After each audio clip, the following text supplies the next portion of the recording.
I first noticed her the moment she stepped into the coffee shop, and somehow, everything else blurred into background noise. She moved with a quiet confidence, the kind that didn't demand attention but quietly claimed it anyway. Her hair caught the light in subtle waves, just brushing her shoulders, and there was a gentleness in her posture, a slight tension in her shoulders, like she was always holding herself together just a little too tightly. I sat a few tables away, pretending to scroll through my phone, but I wasn't really reading anything.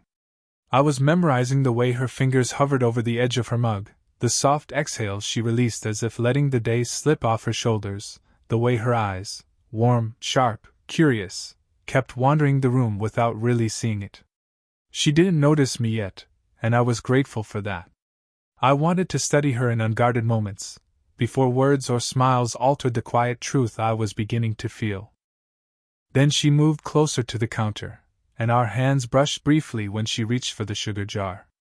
Just a flicker, a fleeting contact, but I felt it like a jolt. Her hand was warm, deliberate, brushing against mine in a way that made it impossible to pull away, even if I wanted to. My heart hammered, but not in panic, something else entirely, like recognition. Like my body already knew her in a way my mind hadn't caught up to yet. She turned, and for a long moment, we held each other's gaze. Her eyes, dark and knowing, seemed to look right through the layers I wore for the world. I smiled awkwardly. She noticed, but she didn't comment. Instead, there was that slight lift of her eyebrow, the faint curve of her lips, a silent acknowledgement that the space between us had just changed. Air felt heavier, thicker, charged. I realized I was holding my breath, not noticing the hum of the espresso machine, the clink of spoons and saucers, the low murmur of conversation. It was only her. When she spoke, it was soft, casual, almost incidental, but it landed like it had weight. "Is this seat taken?" she asked, tilting her head toward the chair across from me. My throat tightened before I managed a breathy. "No, not at all." She sat down, and suddenly the world felt too small. Her presence wrapped around me like a gentle warmth I didn't want to escape, subtle yet impossible to ignore. I noticed the scent of her perfume, something earthy, calm, with a trace of something sweet that made my chest tighten. The brush of her elbow as she reached for her cup, the way her fingers lightly traced the rim, the soft rustle of her sleeve, every motion seemed purposeful, deliberate, though she moved as if unaware of its effect. We didn't talk much, at least not yet. Mostly just short exchanges, fragments of conversation punctuated by long pauses, the kind that make your pulse louder than your words.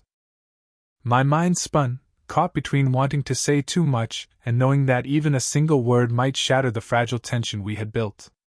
Then, just as I was beginning to believe the moment might stretch indefinitely, the door swung open with a sharp clang.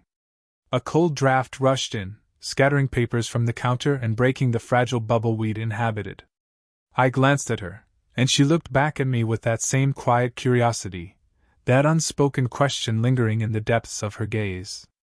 And in that instant, I realized I had no idea what I was supposed to do next, except to hope she didn't leave, and maybe, just maybe, to let her stay a little longer. I didn't know her name yet, but I already felt like I shouldn't be here, like I'd stumbled into a private orbit I wasn't supposed to enter. She stirred her coffee slowly, fingers tracing the rim, eyes distant for a moment, as if remembering someone I couldn't see.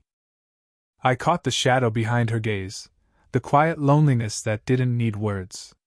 She leaned back slightly in her chair, and the faint crease of hesitation around her mouth told me she had lived through too many shouldn'ts. Maybe it was a divorce, a love that ran cold, a life that demanded composure when her heart wanted chaos. I didn't ask, but I felt it. And I recognized something in myself, too, a half-formed longing I didn't yet have the right to name, a pull towards someone I couldn't fully claim. Our conversation picked up slowly, tentative and circuitous, circling around books we liked, music we'd grown up with, dreams deferred and still lingering in the quiet. I noticed how her hand brushed against my shoulder once when she laughed, just a flicker, almost accidental, but enough to send a jolt through my chest. I looked down at it, then up again, pretending it hadn't happened, but I couldn't stop my pulse from racing. She leaned closer to explain a detail about an author she loved, and I caught the faint warmth of her breath on my cheek. My stomach tightened.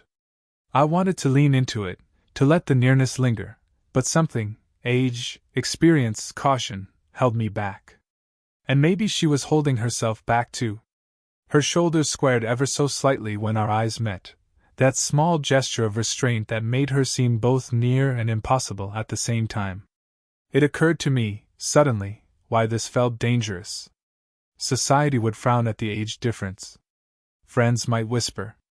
And yet, there was no ignoring the way she made the room shrink, the way my own thoughts betrayed me whenever she glanced my way. I felt selfish, immature, reckless, but unable to stop. "You read a lot," she said softly, tilting her head, lips curving just enough that it made me forget how to answer. "I envy that. I never have time anymore, life gets in the way." I wanted to tell her she didn't have to explain, that I understood. Instead, I said nothing, letting my fingers brush hers across the table by accident, or maybe deliberately. She didn't pull away. She let the touch linger, brief but electric, enough for both of us to notice. Her gaze flicked to mine and held it, steady and unflinching, a silent acknowledgement that we were aware of each other in ways the world outside this small cafe might never allow. The pause stretched between us. Words seemed useless here. I wanted to ask her questions I didn't have the courage for, and she wanted to stay closer without moving forward too fast. There was a strange intimacy in the restraint, a tension that burned hotter for being unspoken. When she finally stood to leave, our hands brushed again, this time slightly longer. Neither of us pulled away immediately. A small, shared electricity hung in the air, silent and undeniable, like the space between two magnets before they snapped together. And I realized then, with a shiver I couldn't hide, that nothing about this moment felt accidental. The cafe had emptied almost completely, leaving only a few scattered patrons and the soft hum of the espresso machine. I'd been watching her stir her coffee again, absent-mindedly, when my phone buzzed in my pocket. I glanced down. It was a message from a friend asking what I was doing tonight. I hesitated, thumb hovering over the keyboard, unsure how to answer without revealing the quiet obsession I was beginning to feel.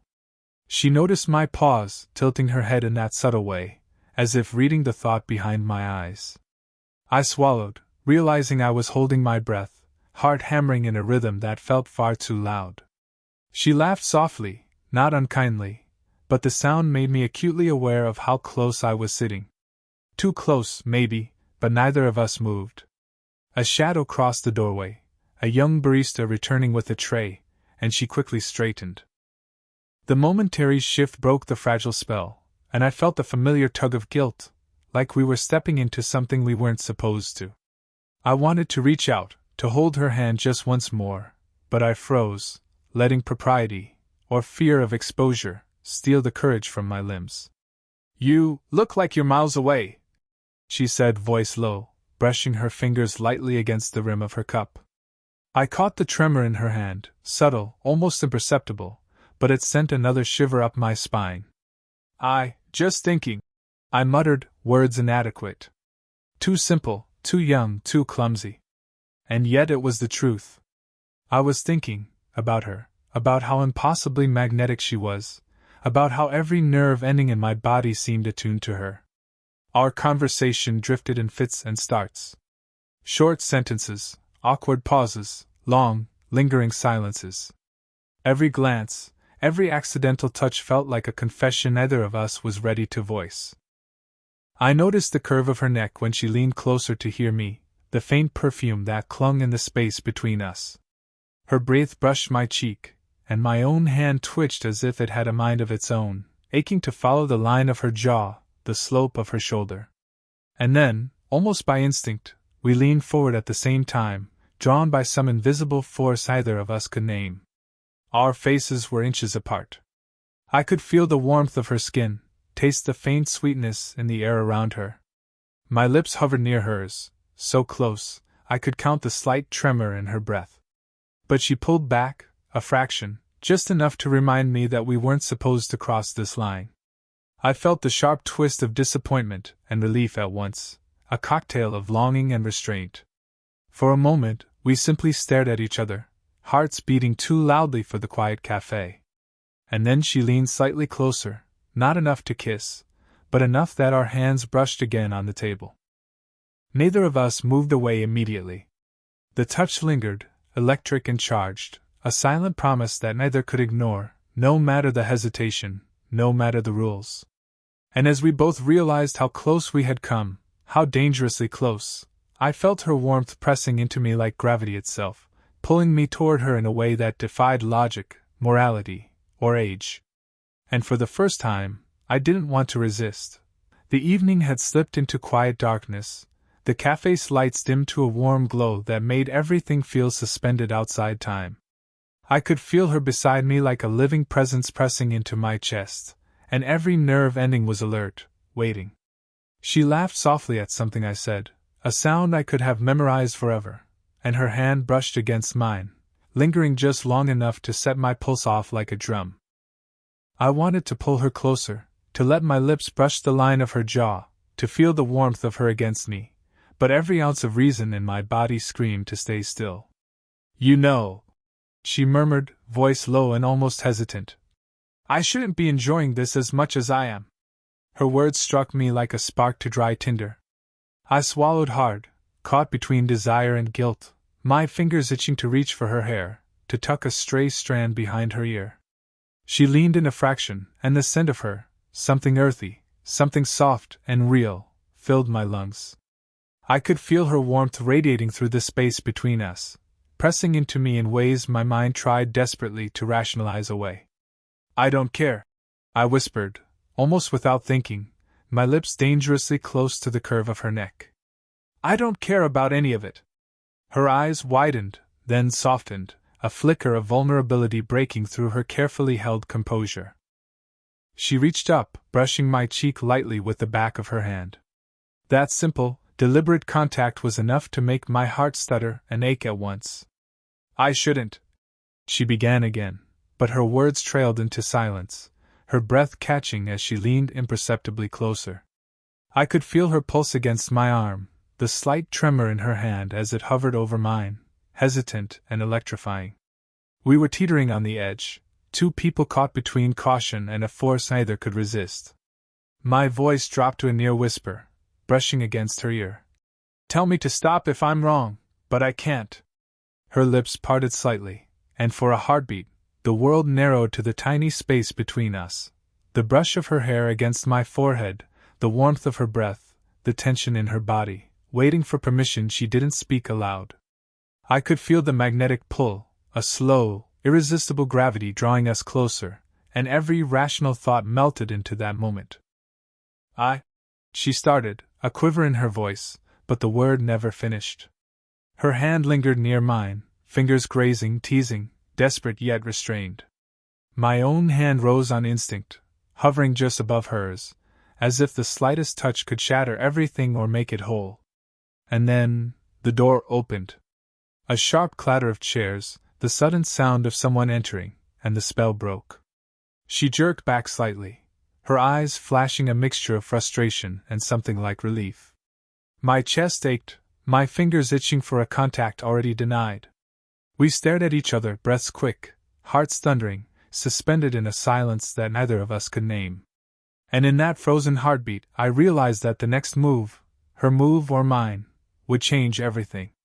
For a long, suspended moment, our faces hovered inches apart, our hands so close they almost touched. And I knew one word, one breath, one bold action, and nothing would ever be the same. I was gathering my coat when I heard her voice, low and hesitant, slicing through the quiet like a knife. I can't hide it anymore," she said, and froze mid-step. My heart stopped. That tone, soft, trembling, yet unmistakably earnest, made every nerve in my body coil. I turned toward her, and the air between us shifted, suddenly heavy and electric. She took a step closer, then paused, as if measuring the risk of her own courage. Her eyes glistened in the dim cafe light, and I noticed the slight tremor in her hands, the quick inhales she tried to disguise with a laugh that failed to reach her lips. You're the reason I keep thinking about things I shouldn't, she whispered, her voice barely audible, yet it felt like it was crawling under my skin. Even when I tell myself not to. My chest tightened. Every instinct screamed to close the distance, to gather her into my arms and erase the careful distance she tried to maintain. Instead, I froze, unsure if I could cross the line that had already begun to vanish between us. I started, then caught myself. Words were useless. I could feel the heat radiating from her just inches away. Her presence was intoxicating, the brush of her hair against my shoulder as she shifted, the way her breath hit my neck, the faint scent that made my pulse spike. She stepped forward again, too close for comfort, too close to resist. I felt her shoulder brush mine, subtle, almost accidental, but the contact sent a shiver down my spine. My fingers twitched, itching to reach out, yet I hesitated, caught between desire and the fear of what this admission might mean. I didn't plan for any of this, she admitted, voice quivering. I tried to ignore it, to tell myself it's impossible. Her words hung in the air, heavy with vulnerability, and I felt a strange mix of relief and panic. The truth was out. We could no longer pretend the tension was harmless, playful, or fleeting. Every glance, every touch, every heartbeat was now charged with a new gravity. I stepped slightly closer, unable to stop myself, but she mirrored the movement, closing the distance without fully surrendering. Our bodies were almost touching, and the near contact sent heat pooling low in my stomach. I wanted to brush her hair behind her ear, wanted to feel her lips so close, wanted to let this truth ignite everything. But fear lingered like a shadow. The age gap, the unspoken rules, the world outside our bubble, they loomed, whispering that this was reckless, dangerous, maybe impossible. And yet the moment we were in felt real, unshakable, inevitable. Her fingers brushed mine, so light, so deliberate, that I felt my resolve slipping. I knew we were at a point of no return. One move, one confession, one touch, and we would be crossing into a territory either of us could step back from. She swallowed hard, eyes locked on mine, lips slightly parted, breath catching. The tension was unbearable, a tightrope we balanced on together. And in that suspended second, I realized that the next heartbeat, hers or mine, would decide everything. I didn't know what I would do. But I knew, with a certainty that made my chest ache, that I didn't want to wait any longer. We stood there, the cafe empty except for the soft hum of the overhead lights, and the air between us felt alive, dense, charged, almost unbearable.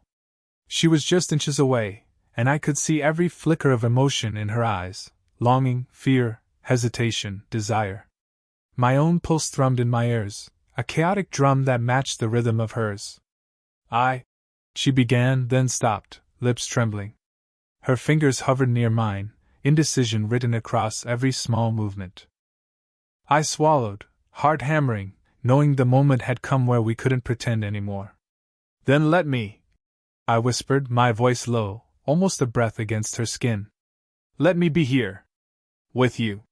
She drew in a shuddering breath, close enough that I felt it against my cheek, warm and tentative. Her hand brushed mine, deliberate this time, lingering like it had a life of its own.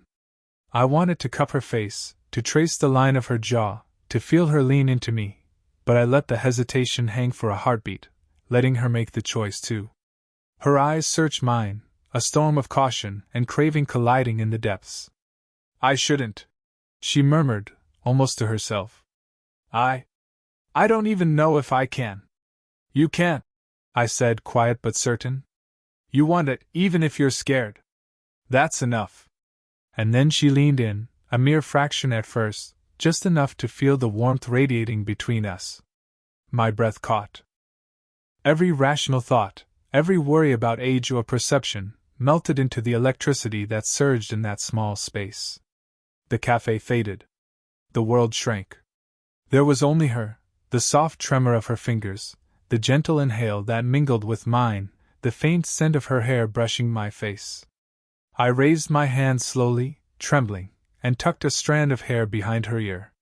She tilted her head into the touch, eyes fluttering closed for just a heartbeat, and I felt her surrender, tiny but absolute, like the first step into something neither of us could deny.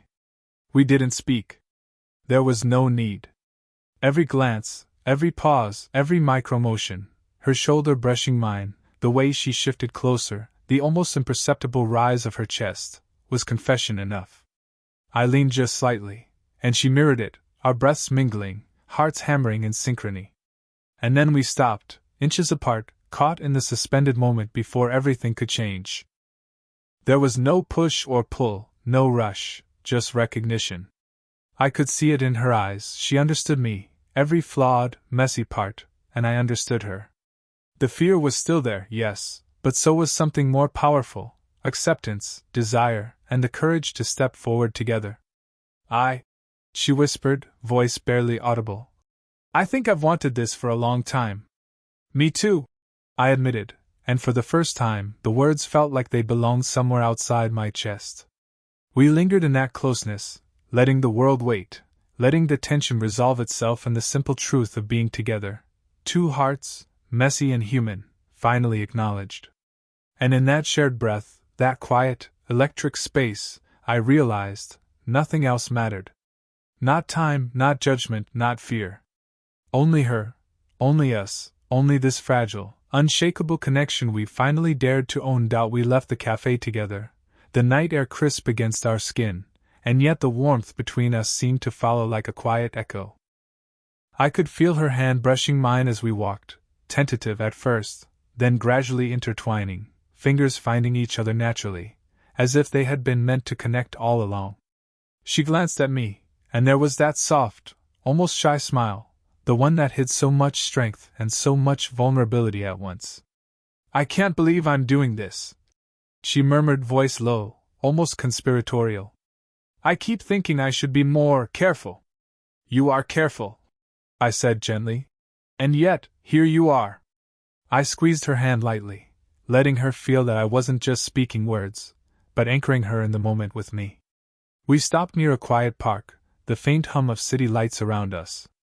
She leaned against me, just slightly, and I could feel the subtle rise and fall of her shoulder against mine. The hesitation, the fear of judgment, the age gap, all of it melted into the background. What remained was simply us. I tilted my head, brushing my forehead lightly against hers, and she responded instinctively, a shiver that spoke of both relief and lingering desire. I didn't think I could feel like this again, she whispered. Not at this stage in life. Not like this. Neither did I admitted, voice soft, almost a secret. But I'm glad I feel it now. With you. She closed her eyes, leaning into me fully this time, and I wrapped my arm around her, pulling her close. It wasn't rushed, wasn't urgent, it was just right. The kind of closeness that made the rest of the world fade, leaving only the steady, warm rhythm of two hearts finally aligning. We stayed like that for what felt like an eternity, silent except for our synchronized breaths, for the occasional brush of her hair against my cheek, for the gentle pressure of her hand holding mine. I realized that all the hesitation, all the self-imposed boundaries, had been a test, one we passed not with words but with patience and presence. Finally, she lifted her head, and I kissed her forehead softly, lingering just long enough for it to convey more than words ever could. I think we're going to be okay, I murmured. She smiled against my chest, tilting her lips to my temple, a quiet affirmation of everything we had risked and everything we had gained. Yes, she said, we are. The night embraced us, calm and unhurried, and for the first time in a long time, I felt that rare, unshakable certainty. The fear had passed, the longing had been acknowledged, and the distance, whatever society might think, was irrelevant. We had found each other. And as we walked on, hands still intertwined, hearts finally synchronized, I realized that this was not an ending. It was the beginning of something honest, messy, human, and profoundly ours. Did you enjoy the story? What kind of stories would you like to hear next?